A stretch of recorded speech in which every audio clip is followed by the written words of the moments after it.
ಎಲ್ರಿಗೂ ನಮಸ್ಕಾರ. ನಿಜವಾಗ್ಲೂ ನಮ್ಮ ಕನ್ನಡಿಗರಿಗೆ, ನಮ್ಮ ಕನ್ನಡ ಜನತೆಗೆ ಯಾವ ಥರ ನಾನು ಕೃತಜ್ಞತೆ ಹೇಳಬೇಕು ಅಂತಲೇ ಗೊತ್ತಾಯ್ತಿಲ್ಲ.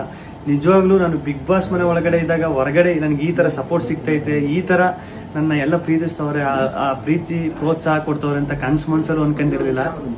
ಸಖತ್ ಖುಷಿ ಆಯಿತು ಆಚೆಗೆ ಬಂದಾಗ. ಇನ್ನೂ ನನಗೆ ನಾನೇ ನಂಬೋಕಾಯ್ತಿಲ್ಲ. ಆಮೇಲೆ ನನಗೆ ಸಖತ್ ಖುಷಿ ಆಗೋದೇನೆಂದರೆ ನಮ್ಮ ಯೋಧರಾಗಿರ್ಬೋದು, ಅವರು ವಿಡಿಯೋ ಮಾಡಾಕ್ತಾರೆ. ಆಮೇಲೆ ನಮ್ಮ ಕನ್ನಡ ಜನತೆ ಅಲ್ಲದೆ ಬೇರೆ ರಾಜ್ಯದವರು, ಆಂಧ್ರ, ತಮಿಳುನಾಡು, ಬೇರೆ ದೇಶದಲ್ಲಿರೋರು, ಆಮೇಲೆ ನಮ್ಮ ರೈತರು ಈ ಸಂಕ್ರಾಂತಿ ಹಬ್ಬದಲ್ಲೆಲ್ಲ ಕಿಚ್ಚೊಡಿಬೇಕಾದ್ರೆ ಹಸುಗಳ ಮೇಲೆಲ್ಲ ಚಿತ್ರ ಬಿಡಿಸ್ಕೊಂಡು ಫೋಟೋ ಹಾಕೊಂಡೆಲ್ಲ ಸಕ್ಕ ಸಪೋರ್ಟ್ ಮಾಡಿದ್ರು.